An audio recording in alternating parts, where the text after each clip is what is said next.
올 초에 건강검진을 하다가 췌장 쪽에 이상한 것이 보이니까 큰 병원에 가봐야 한다는 진단을 받았었습니다. 처음에 그 진단을 받고 뭐 별일 아니겠지 싶었는데요. 이제 큰 병원을 갔을 때 이제 의사 선생님께서 췌장 쪽은 이 부위가 좋지 않아서 이것저것 검사를 좀 많이 해야 된다 할 것 같다고 말씀을 하셨습니다. 이제 큰 병원의 의사 선생님을 만나고 나니까 그 담담했던 마음에 이제 긴장이 되더라고요.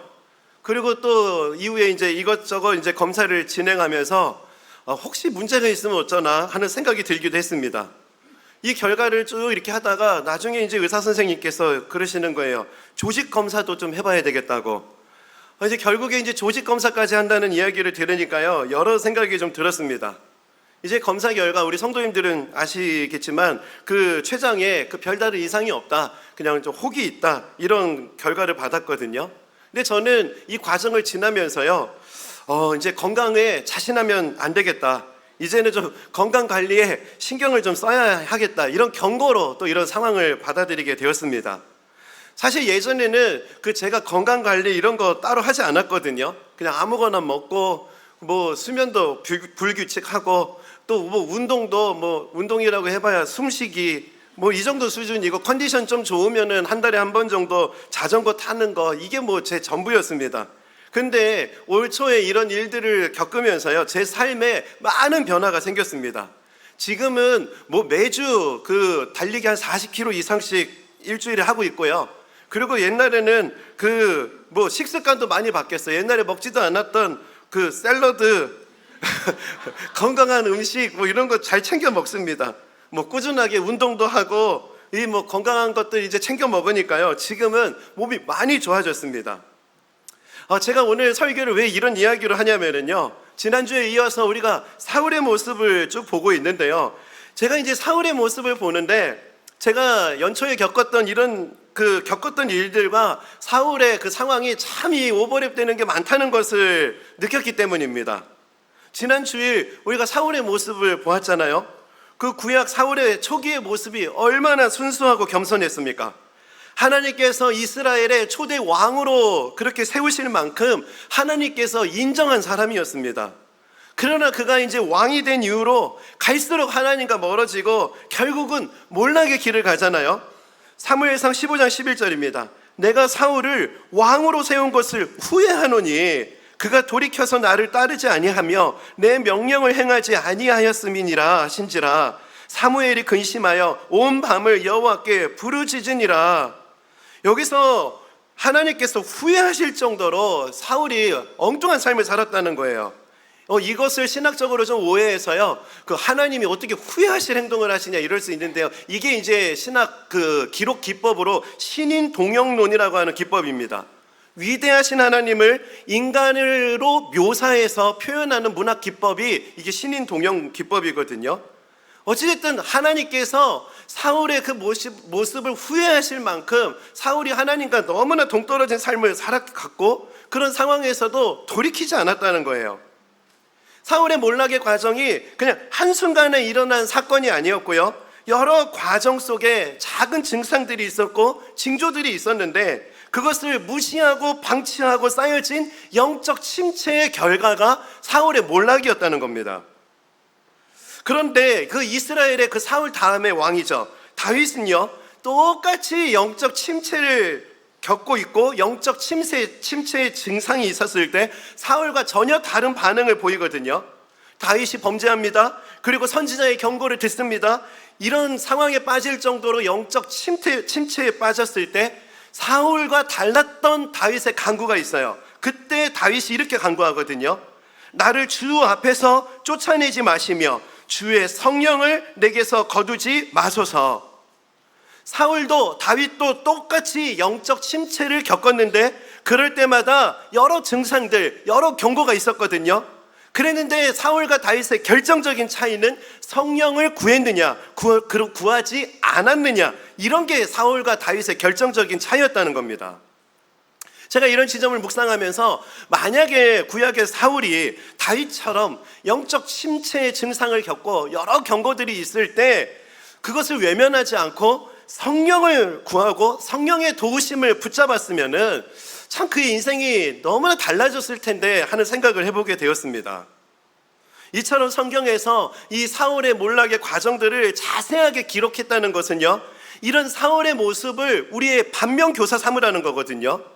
우리에게도 이런 사울이 겪었던 증상들이 있다면은 방치하지 말고 성령을 구하라는 거예요. 그래서 오늘은 사무엘상 15장에 기록된 사울의 모습을 살펴보면서요, 성령 충만을 구해야 할 영적 침체의 증상 3가지를 좀 살펴보겠습니다. 성령 충만을 구해야 할 영적 침체의 첫 번째 증상은요, 자기 자랑이 있다는 거예요. 사울을 통해서 발견하게 된 영적 침체의 대표적인 특징은 자기 자랑입니다. 오늘 본문 13절입니다. 사무엘이 사울에게 이른즉 사울이 그에게 이르되 원하건대 당신은 여호와께 복을 받으소서. 내가 여호와의 명령을 행하였나이다. 자신이 대단한 일을 했다는 겁니다. 이렇게 자신이 했던 일이 여호와의 명령을 내가 다 지켰고 다 행했다, 이런 스스로 내가 하나님 말씀에 순종했다는 것을 말하고 있거든요.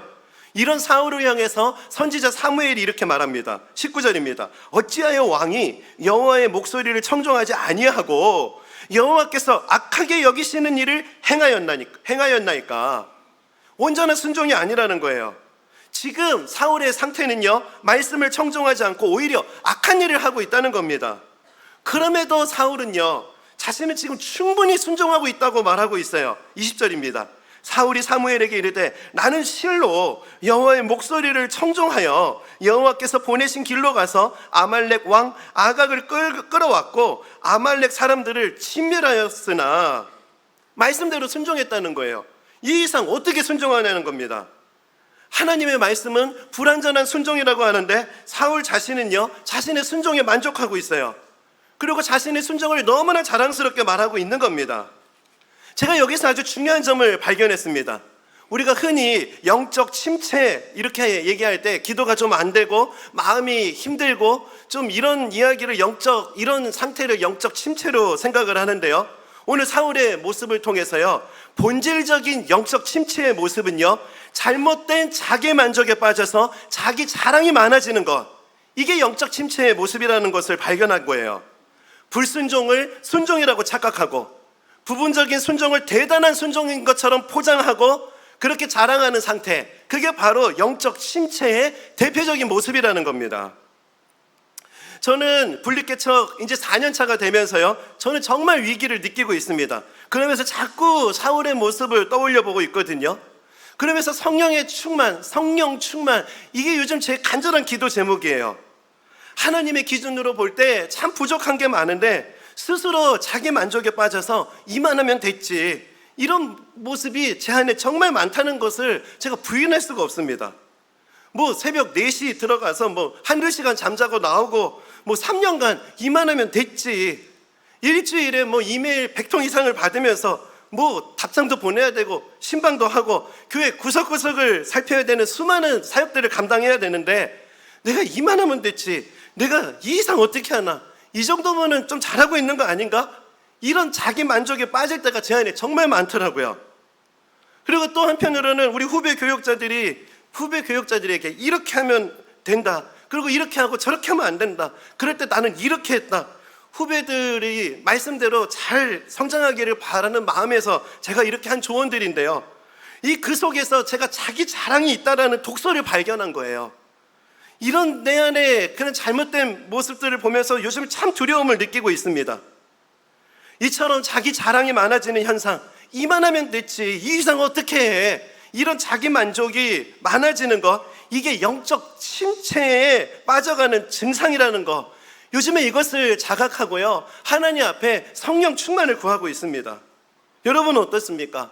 내가 하나님을 위해서 이런 일도 했고 저런 일도 했다는 그 자랑이 많아지고 내가 주님을 위해서 이렇게 순종했다라고 하는 자기 만족이 좀 생겼습니까? 그렇다면은 여러분, 그것 정말 사인입니다. 성령 충만을 구해야 될 사인으로 여러분의 그 마음의 상태를 그렇게 자각할 수 있어야 된다는 거예요. 구약의 사울이요, 하나님의 기준으로 볼 때는 완전한 순종이 아닌데 얼마나 당당합니까? 그리고 얼마나 자랑스럽게 나 순종했다고 이렇게 얘기를 합니까? 사무엘을 만나서 당당하게 나 이제 복 좀 빌어달라고, 내가 이전도 순종했으면 복 받아야 되는 거 아니겠냐고, 그렇게 자랑스럽게 자신의 행위를 말하는 모습이 오늘 제 모습이 되지 않기를 바랍니다. 그리고 오늘 우리의 모습이 되지 않기를 간절히 바랍니다. 지난주부터 계속 이 구약의 사울의 모습과 신약의 사울의 모습을 대조해서 살펴보잖아요. 신약의 사울의 모습을 보면은요, 복음을 위해서 얼마나 위대한 순종을 했던 인물입니까? 목숨을 걸고 태풍 속을 헤치고 복음을 전했습니다. 그리고 말씀에 순종해서 감옥에도 갇히기도 했고 두들겨 맞기도 했어요. 숱한 어려움 속에서 살았거든요. 그런데 신약의 사울에서 발견하게 되는 위대한 모습은요, 그런 위대한 순종을 했지만 자기 행위를 자랑하지 않는다는 거예요. 자기 행위를 자랑하지 않고 그는 하나님의 은혜를 자랑하고 있다는 게 너무나 큰 도전이 되었습니다. 한번 볼까요? 고린도전서 15장 9절에서 10절입니다. 나는 사도 중에 가장 작은 자라. 나는 하나님의 교회를 박해하였으므로 사도라 칭함받기를 감당하지 못할 자니라. 그러나 내가 나된 것은 하나님의 은혜로 된 것이니 내게 주신 그의 은혜가 헛되지 아니하여 내가 모든 사도보다 더 많이 수고하였으나 내가 한 것이 아니요 오직 나와 함께 하신 하나님의 은혜로라. 여러 가지 어려움, 순종에서 여러 가지 어려움도 있고 정말 엄청난 순종을 했지만 그 어려움 속에서도 자신의 행위가 아니라 하나님의 은혜를 자랑하고 정말 하나님의 은혜에 감격하고 있는 거예요. 이런 모습이 바로 성령 충만한 모습인 것입니다. 어떻게 이런 삶을 살았는가? 사도 그 신약의 사울이 성령 충만했다는 거거든요. 사도행전 9장 17절입니다. 아나니아가 떠나 그 집에 들어가서 그에게 안수하여 이르되 형제 사울아 주 곧 내가 오는 길에서 나타나셨던 예수께서 나를 보내어 너로 다시 보게 하시고 성령으로 충만하게 하신다 하니, 이처럼 성령 충만하면요 그 자랑의 내용을 달라지게 만드는 특징이 있다는 것을 보게 됩니다. 바울이 이런 감격을 가지고 살았기 때문에 자신이 무엇을 했다 이렇게 주장하는 데 에너지를 쏟지 않을 수 있었고요, 나의 행위가 아니라 자신이 받은 그 은혜의 감격으로 살아갈 수 있었던 것입니다.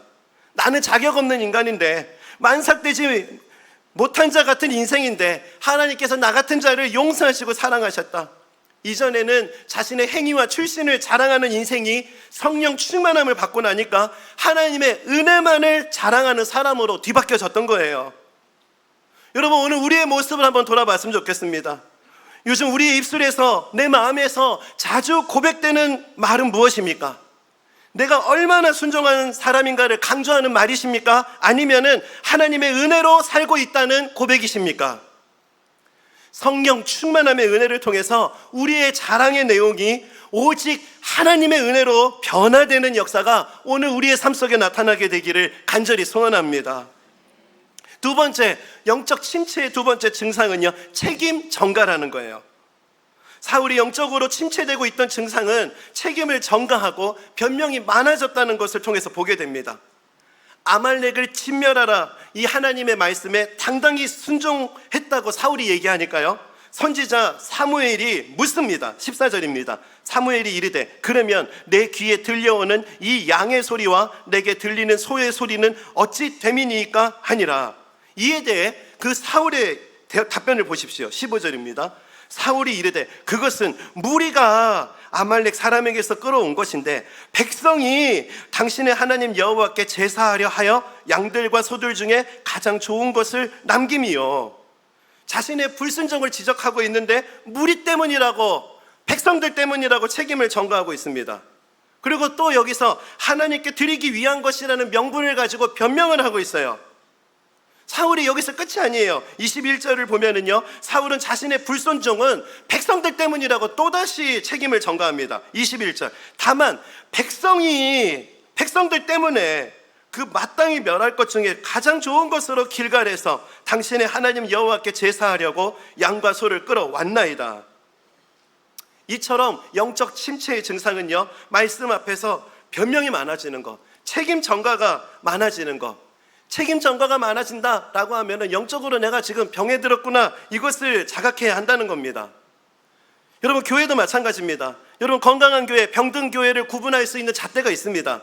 이것만 보면은 건강한 교회인지 병든 교회인지를 쉽게 분간이 되거든요. 병든 교회에서 나타나는 현상이 있어요.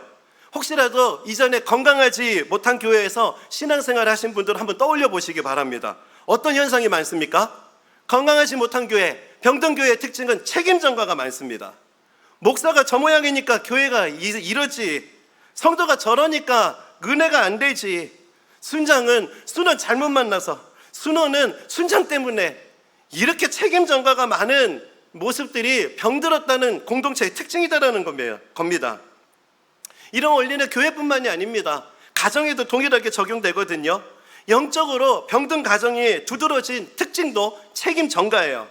남편은 뭐 이 여자 만나가지고 내 인생 꼬였다, 옛날에 내가 초등학교 동창을 만났어야 되는데, 막 이런 생각하고 있고, 아내는 내가 무능한 남편 만나가지고 내 인생 이렇게 꼬였다, 이렇게 말하고요. 자녀는 부모 탓을 하고 부모는 자녀 탓을 하고, 이런 증상이 있는 거, 이게 바로 이렇게 책임을 전가하고 있는 게 바로 영적으로 지금 침체되어 있던 모습이라는 거예요. 성령 충만이 절대적으로 필요한 영적 사인으로 이런 현상을 바라봐야 한다는 겁니다. 왜냐하면 성령이 충만하면요, 책임 전가가 아니라 용서를 선택하게 되고요, 비난이 아니라 용납을 선택할 수 있는 능력이 생기기 때문에 그렇습니다.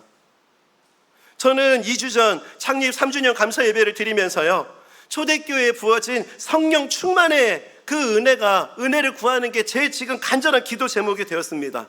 특히 지난주 저희는 온 교회적으로 성찬식을 했잖아요. 그때 성찬을 하면서 저는 성령 충만을 간절히 구했어요. 왜냐하면 최초의 예수님과 함께 했던 최후의 만찬, 최초의 성찬식에서의 모습과 성령 충만을 경험한 이후의 성찬식의 풍경이 너무나 대조적이었기 때문에 그렇습니다. 최초의 성찬식의 자리, 예수님이 그 자리에 계시는데도 누가 더 크냐 서로 다투기 급급했고요, 너희 중 하나가 나를 팔 것이라는 예수님 말씀에 책임 전가, 자기 방어, 이것만 가득했던 게 예수님과 함께 했던 최초의 성찬이었어요. 반면에 성령 충만을 경험하고 난 이후에 성찬식은 달라졌거든요. 사도행전 2장 42절입니다. 우리 이 말씀 다 함께 한번 읽어보겠습니다. 시작. 그들이 사도의 가르침을 받아, 경쟁이 아니라 하나 되는 모습, 자기 자랑이 아니라 오직 예수님의 사랑과 은혜를 고백하는 자들로 변화됐던 거예요. 유대인과 이방인들이 서로 용납하고 남종과 여종이 한마음 한뜻으로 하나님의 은혜를 고백하는 자리가 성령 충만을 경험한 성찬의 자리였습니다. 그래서 지난주 성찬식 때 평촌 드림교회에 하나님 성령 충만의 은혜를 부어 주옵소서, 초대교회 안에 일어났던 이렇게 서로를 용납하는 일들이, 서로를 사랑하는 역사가 우리 가운데 나타나게 하여 주옵소서, 이 은혜를 간절히 구했던 거거든요. 제가 왜 교회를 생각할 때마다 이 모습, 사도행전의 그 최초의 성찬의 모습을 떠올려 보면서 성령 충만을 구하게 되냐면요, 저에게 있어서 저는 고등학교 시절 예수 믿고 교회를 다녔잖아요. 그때 제가 갔을 때 교회의 모습은요, 용서와 용납이 넘치는 사람들이 모인 곳이었거든요. 제 인생에 가장 큰 복이 있다면요, 하나님께서 그런 교회를 보게 하신 거, 또 그런 분들을 만나게 하신 게 제 인생의 가장 큰 축복 중에 하나라 생각합니다. 예전에 제가 나눴던 이야기인데요, 제 인생에서 잊을 수 없는 아주 상징적인 사건이기도 해서요, 오늘 좀 이 이야기도 한번 좀 나눠보겠습니다. 예전에 한 집회에서 막 은혜로운 말씀이 선포된 이후에 제가 찬양과 기도를 인도해야 되는 상황이었거든요. 그때 제가 너무나 큰 실수를 범한 거예요. 은혜로운 말씀이 선포되고 선교지로 가겠다고 결단하는 사람은 자리에서 막 일어나고, 또 말씀 듣고 회개할 사람은 그냥 거기 맨 바닥이었거든요. 땅바닥에 막 엎드려가지고 눈물로 기도하는 그 상황에서, 그 은혜가 가득한 상황에서 제가 이제 기도 인도하고 찬양을 인도해야 되는 상황이었어요. 그때 그 기도회 때 불렀던 찬양이요, 제가 선곡한 찬양이 사막에 샘이 넘쳐 흐르리라였습니다. 사막에 샘이 넘쳐 흐르리라, 사막에 꽃이 피어 향내 내리라, 주님이 다스릴 그 나라가 되면은 사막이 꽃동산 되리. 우리 처음부터 다 함께 한번 고백할까요?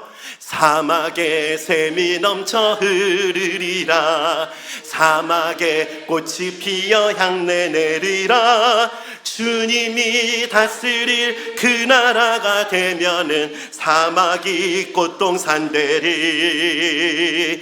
사자들이 어린 양과 뛰놀고 어린이들 함께 뒹구는 참 사랑과 기쁨의 그 나라가 이제 속히 오리라. 이렇게 은혜로운 찬양을요, 주님이 다스릴 그 나라가 되면은, 이 대목에서 그 누가 아무리 자기네 땅이라고 우겨도 엉뚱한 가사를 불러버린 거예요. 이 평소에 친구들이랑 찬양이랑 가사랑 붙여가지고 그렇게 장난치고 놀았던 그 장난이요, 아주 중요한 순간에 무의식적으로 툭 튀어나와 버린 겁니다. 아니, 그 선교사가 되겠다고 자리에서 벌떡 일어나서 기도하는 분들도 황당해 하시고, 엎드려서 눈물로 회개하는 분들도 너무나 황당한 상황이 돼버렸거든요. 너무나 은혜롭고 감동적인 집회 현장이요, 한순간에 코미디의 한 장면이 되어버렸어요. 너무나 큰 실수를 해버린 거죠. 당시 저는요, 너무나 큰 절망감, 낙심에 막 휩싸였거든요. 그런데 그 이후에 저한테 돌아온 거는요, 너 때문에 집회 망쳤다, 이런 식의 비난이 아니었습니다. 얼마나 큰 사람 되려고 너는 사고도 이렇게 크게 치냐, 용납이 선포되는 순간이었거든요.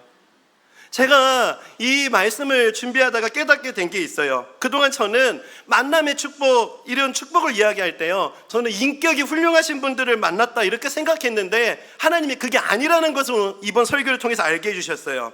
하나님께서 제게 주신 만남의 축복은요, 성령 충만한 그리스도인들을 만나게 해주신 축복이었구나, 이걸 깨닫게 된 것입니다. 이런 측면에서요, 오늘 예배하는 저와 여러분의 삶 속에 성령 충만한 사람들을 만나는 이런 만남의 축복이 있기를 주님의 이름으로 축원합니다. 그리고 무엇보다 저와 여러분이요, 성령 충만한 은혜가 부어져서요, 서로 용납하고 용서할 수 있는, 책임 전가하지 않고 사랑할 수 있는 성령 충만한 그리스도인 되시기를 주님의 이름으로 축복합니다. 마지막으로 영적 침체의 그 증상은요, 사람을 의식한다는 거예요.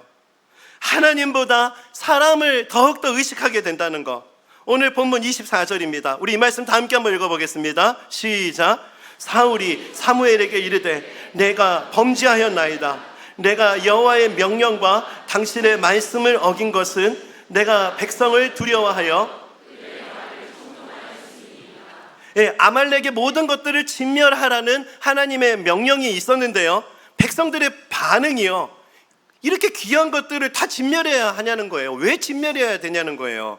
이렇게 값비싼 소, 이렇게 귀한 양들, 이거 꼭 진멸해야 되냐, 이런 분위기였다는 겁니다. 꼭 그 진멸해야 되나, 이런 것들이 막 그 군중들 속에서 그런 분위기가 일어나니까요, 이 사울이 저는 이해가 됩니다. 왕으로서 민심을 얻는 거, 이거 얼마나 중요한 일입니까? 최근에 우리가 대통령 선거를 치르면서요, 그 정치인들에게 여론의 그 반응이 얼마나 민감하고, 또 정치인들이 여론의 그 반응에 얼마나 촉각을 곤두세우는지 저희들이 봤잖아요. 사울도 마찬가지였던 거예요. 왕으로서 그 민심을 얻기 위해서 백성들의 눈치를 살펴야 되는 상황이었던 겁니다. 그런데 문제가 무엇이나, 그것이 너무나 지나쳐서요, 하나님 말씀에 순종할 수 없는 자리로 나아가는 것, 그 민심을 살피는 건 너무나 귀한 것이지만 그것이 지나쳐서 하나님 말씀에 순종할 수 없는 자리로 나아가는 것, 그건 아니라는 거예요. 그건 위험하다는 겁니다. 저는 담임 목사가 되고 나니까요, 오늘 이 설교 본문에 나오는 사울의 상황이 너무 공감이 되더라고요. 담임 목사와 성도들 간에 서로 경청하고 존중하는 거 너무나 중요하고요, 이거 너무나 아름다운 모습이라고 저는 생각합니다. 그래서 매주 수많은 이메일을 받게 되고 카톡, 그리고 연락 받으면서요, 가급적 그 주간 안에 답장을 드리려고 하고 있어요. 훈련생들의 그 한 주간의 삶을 기록한 그 과제들은요, 그 두께가 백과사전 하나 분량입니다. 매주 그 과제를 읽으면서요, 한 분 한 분의 그 영혼을 살피고 있거든요. 한 분 한 분의 그 짧은 문장 속에 그분이 지금 어떤 영적인 상황인지, 그분이 지금 어떤 마음을 가지고 살아가고 계시는지 온 신경을 집중해서 보고 있어요. 그 과정이요, 정말 힘이 많이 듭니다. 그런데 저는요, 이걸 포기하지 않을 거예요. 왜냐하면은 이쪽에 관심을 갖는 거, 한 분 한 분에게 관심을 갖고 귀를 기울이고 소통할 수 있는 거, 이것을 하나님이 너무나 기뻐하신다는 것을 저는 믿기 때문에 그렇습니다. 이런 과정에 있다 보니까요, 제가 이제 담임 목회를 할 때 정말 제가 겪는 일들은 이런 일들입니다. 이쪽에서는 이런 요구를 하시고 저쪽에서는 저런 요구를 하시는 상황들이 있어요. 제가 이제 그 요구에 귀를 기울이고 그 요구에 반응하는 상황들이 참 많거든요. 그랬는데 하나님께서 그런 것들을 듣고 반응하는 저에게 중요한 전제를 가르쳐 주셨어요. 경청하고 이쪽 요구에 반응하고 저쪽 요구에 반응하는 거 너무나 귀한데 너에게 이 전제가 없다. 하나님의 진리 안에서라고 하는 전제가 빠졌어. 하나님의 뜻 안에서라는 진리가 빠져 있다. 하나님께서 저에게 이것을 지적하시고요, 하나님 앞에 정말 이 은혜를 구하고 있습니다. 성도들의 마음과 필요의 상황에 온 힘과 관심을 가지고 살아가고 있지만 하나님의 뜻이 아니라고 한다면은요, 스데반처럼 돌에 맞아 죽는 한이 있어도 절대로 응하지 아니할 수 있는 단호함과 담대함, 이게 교회 지도자에게 필요하다. 이 은혜를 하나님 앞에 구하고 있습니다. 여러분, 이런 이야기를 들으시고 오해하셔가지고요, 맞아, 교회는 야당이 필요해, 담임 목사에게 좀 반대하는 사람 좀 있어야 돼, 이렇게 이상하게 적용하시면 안 됩니다. 여러분, 어지간하면은 여러분 순종하시는 게 좋아요. 내가 짬뽕 먹고 싶은데 갑자기 담임 목사가 짜장면 먹읍시다, 여러분, 그러면은 그냥 어지간하면은 순종해 주시면 좋습니다. 여러분, 제가 갑자기 평촌을 우리가 가는 일이 있는데 나는 택시 타고 가고 싶은데 담임 목사는 갑자기 걸어가자는 겁니다. 여러분, 그럴 때 그냥 내키지 않아도 그냥 같이 걸어가 주세요. 그게 좋아요. 그런데 단 평촌을 가야 되는데 갑자기 담임 목사가 하나님의 뜻은 평촌을 가라고 하는데 서울로 갑시다, 여러분, 그럴 때는 순종하시면 안 됩니다. 제가 무슨 말씀을 드리고 싶냐, 진리 안에서는 너그러워야 하고 진리에서 어긋날 때에는 단호해야 하는 이 균형이 목회자에게도 필요하고 한 교회 구성원인 성도들에게도 필요하다는 말씀을 드리는 거예요. 여러분, 이런 균형이 어디서 생기죠? 성령 충만을 통해서 생긴다는 겁니다. 성령 충만하면은 사람보다 하나님을 의식하며 살아갈 수 있게 되기 때문이에요. 사도행전을 보면은요, 베드로와 요한이요, 성령의 충만함을 받고 나니까요, 더 이상 예수의 이름 말하지 마, 너 예수 이름 말하면 너 가둔다, 그렇게 협박이 있는 상황에서, 그런 사람들 앞에서 너무나 담대한 고백을 하거든요. 사도행전 4장 19절에서 20절 함께 읽어보겠습니다. 시작. 베드로와 요한이 대답하여 이르되 하나님 앞에서 너희의 말을 듣는 것이 우리는 보고 들은 것을 말하지 아니할 수 없다 하니, 이런 위협 앞에서도 성령 충만하게 되면은요, 사람 의식하지 않고 하나님의 뜻을 거스르는 그 자리에 빠지지 않게 되더라는 것입니다. 성령 충만하면은 순종할 수 있는 능력이 회복되더라는 거예요. 성령 충만하면은 나에게 어려움이 생긴다 할지라도 하나님의 뜻에 순종하게 됩니다. 성령 충만하면은 매를 맞고 감옥에 갇히고 억울한 일이 생긴다 할지라도 사람 의식하지 않고 사람 두려워하지 않고 하나님의 뜻에 순종하는 그 자리까지 나아갈 수 있게 된다는 거예요. 이런 측면에서 볼 때 오늘 예배하는 모든 성도님들이 성령 충만의 은혜를 경험하게 되시기를 바랍니다. 교회를 다니지만 사람 의식하고 사람 눈치 보고 그동안은 내가 그렇게 끌려다니는 삶을 살았는데 오늘 성령 충만함을 받아서 더 이상 사람에게 끌려다니지 않고 사람에게 끌려다니던 그 모든 연약함이 끊어지는 역사가 나타나기를 소원합니다. 성령 충만이 사람을 의식하지 않고 하나님의 뜻에 순종하는 것으로 나타나는 그런 주님의 백성들 되시기를 간절히 소원합니다. 말씀을 정리하겠습니다.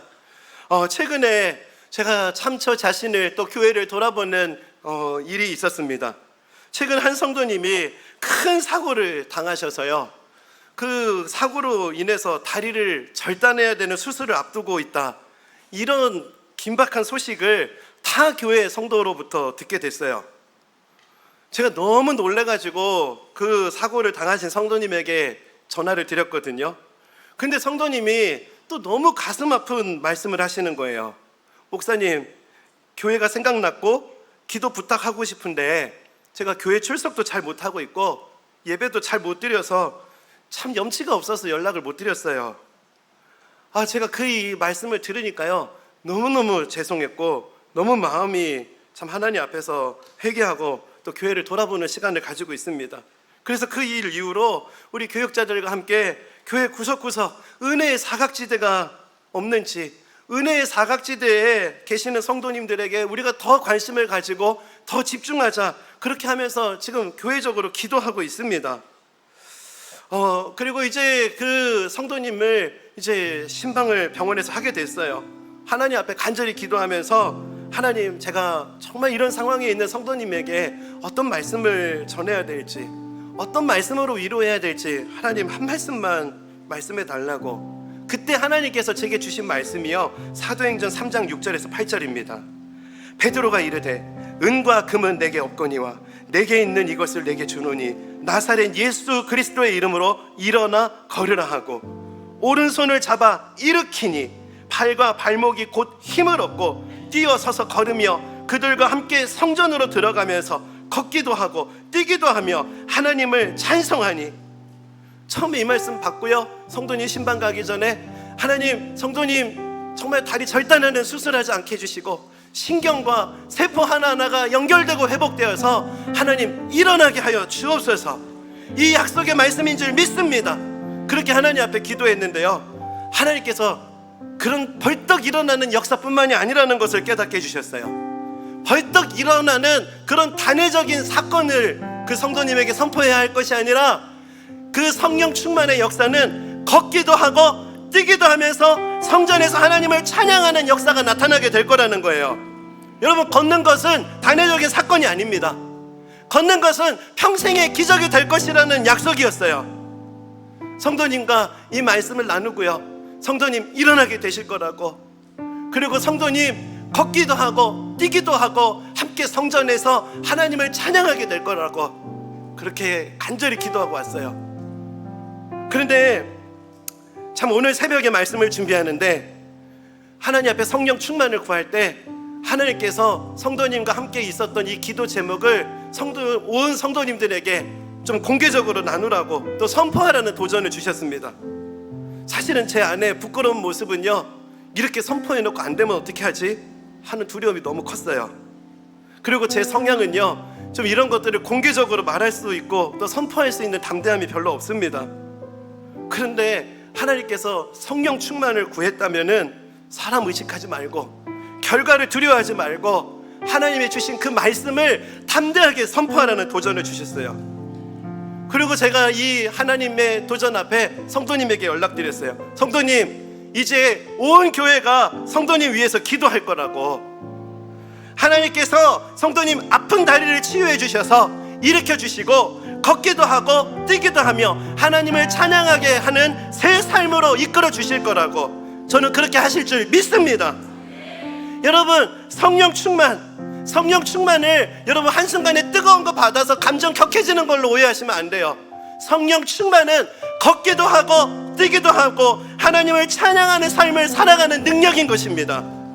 오늘 저와 여러분이요, 이 성령 충만을 경험하고 이 성령 충만으로 걷기도 하고 뛰기도 하면서 하나님을 찬양하며 예배하는 성령 충만한 그리스도인들 되시기를 주님의 이름으로 축복합니다. 저는 오늘 우리 교회적으로 창립 3주년을 지나면서 가장 간절히 구해야 될 기도 제목이 있다면 성령 충만인 줄 믿습니다. 오늘 다 함께 한번 좀 자리에서 일어나셔서요, 성령님을 구합시다. 성령이여 임하소서. 메마른 나의 심령 위에 주님의 은혜의 탄비를 내려서 날 흠뻑 적셔 주옵소서. 이 성령 충만의 은혜를 간절히 구할 때 성령 충만의 역사를 허락하여 주실 줄 믿습니다. 이 확신을 가지고 이 찬양을 함께 고백하겠습니다. 우리 손뼉치면서 함께 은혜를 구합시다. 성령이여, 성령이여 임하소서. 메마른 나의 심령 위에 주님의 은혜에 담비 내려 나를 벅 적셔 주옵소서. 주의 권세 주의 능력 지금 이 시간 임하셔서 악한 권세 모두 깨뜨리고 주님 나라 임하소서. 넓게 선포합시다. 영광 영광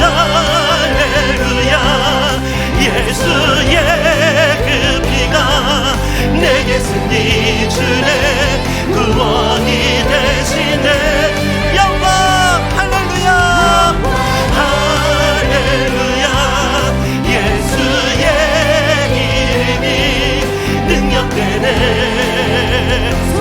우리 다시 처음부터 성령 충만을 구합시다. 성령이여 임하소서. 메마른 나의 심령 위에 주님 이 시간 성령 충만을 허락하여 주옵소서. 나를 벅 적셔 주옵소서. 주의 권세 주의 능력 바로 지금 이 시간 임하셔서 악한 것에 모든 깨뜨리고 주님 나라 임하소서. 너께 영광 영광 할렐루야. 예수의 그 피가 내게 승리 주네 구원이 되시네. 아멘 아멘. 영광 할렐루야. 예수의 이름이 능력되네. 그래서 더 간절하게 은혜를 구합시다. 거룩하신 성령이여 거룩하신 성령 충만을 구합시다. 우리에게 임하소서. 성령의 불로 오셔서 하나님 우리 공동체 우리 교회 가운데 성령의 불로 성령의 충만함으로 임하여 주옵소서. 배부소서. 손 들고 출발할 때 성령이여 성령이여 성령이여. 우리 마지막으로 다시 한 번 더 처음부터 고백합시다. 거룩하신 성령이여 거룩하신 성령 충만. 이 성령 충만을 구합시다. 우리에게 임하소서. 성령의 불로 오셔서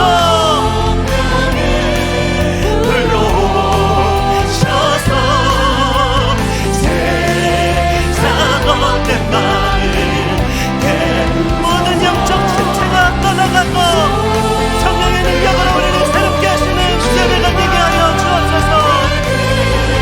성령이여 성령이여 성령이여 성령이여 성령이여.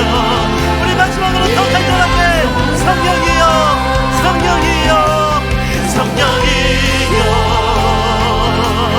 성령이여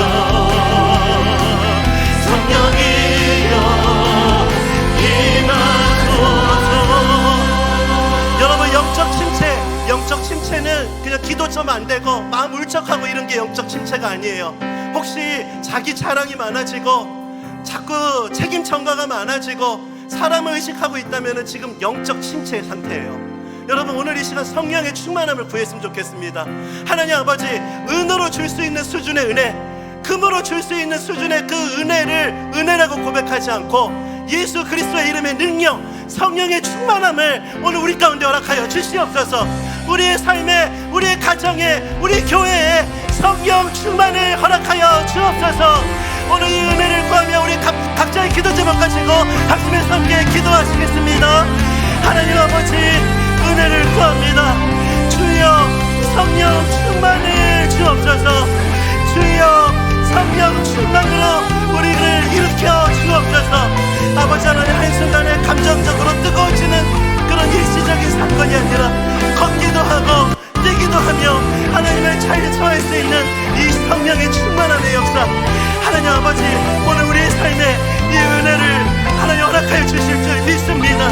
하나님 은혜의 사각지대에 있는 아버지 그 영혼들을 향해서도 주여 성령의 충만함을 허락하여 주옵소서. 아버지 남모르는 아픔과 신음으로 고통하는 가정들, 영적 침체를 겪는 가정들의 성령의 충만함을 허락하여 주옵소서. 사람에게 끌려다니고 사람이 두려워서 마음의 힘듦으로 신음하는 영혼들에게 성령의 충만함을 허락하여 주옵소서. 아버지 정말 사고로 다리를 절단해야 되는 그런 중대한 상황에 있는 성도를 일으켜주시고 아버지 회복시켜 주시고 치유의 능력을 더하여 주옵소서. 아버지 우리 주변에 이 안진병이와 같이 고통하는 영혼들이 일어나는 역사가 나타날 수 있도록 주여 성령의 역사를 이루어 주옵소서. 그래서 오늘 이 예배가 아버지 단순히 형식적인 예배를 드리는 차원을 넘어서서 성령의 역사를 목도하는 시간, 성령의 역사를 체험받는 시간, 성령으로 충만함을 믿는 시간이 될 수 있도록 아버지 오늘 예배가 사건이 되게 하여 주시옵소서. 하나님 그런 은혜로 우리의 기도에 더 응답하여 주실 주님을 기대합니다.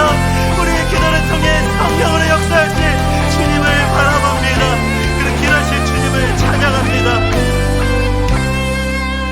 베드로가 이르되 은과 금은 내게 없거니와 내게 있는 이것을 내게 주노니 나사렛 예수 그리스도의 이름으로 일어나 걸으라 하고 오른손을 잡아 일으키니 발과 발목이 곧 힘을 얻고 뛰어 서서 걸으며 그들과 함께 성전으로 들어가면서 걷기도 하고 뛰기도 하며 하나님을 찬송하니 하나님 아버지 성령 충만이 단순간에 가슴이 뜨거워지는 단회적인 사건이 아니라 걷기도 하고 뛰기도 할 수 있는 능력이 된다는 것, 아버지 하나님 오늘 우리에게 이 성령의 충만을 허락하여 주옵소서.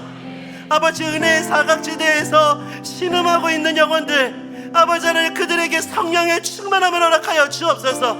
온라인으로 예배할 수밖에 없는 육신의 질병으로 고통하는 자들에게 성령의 충만함을 허락하여 주옵소서. 아버지 하나님 우리 가정에 책임 전가가 떠나가게 해주시고 우리 가정이 성령 충만한 가정이 되게 하여 주옵소서.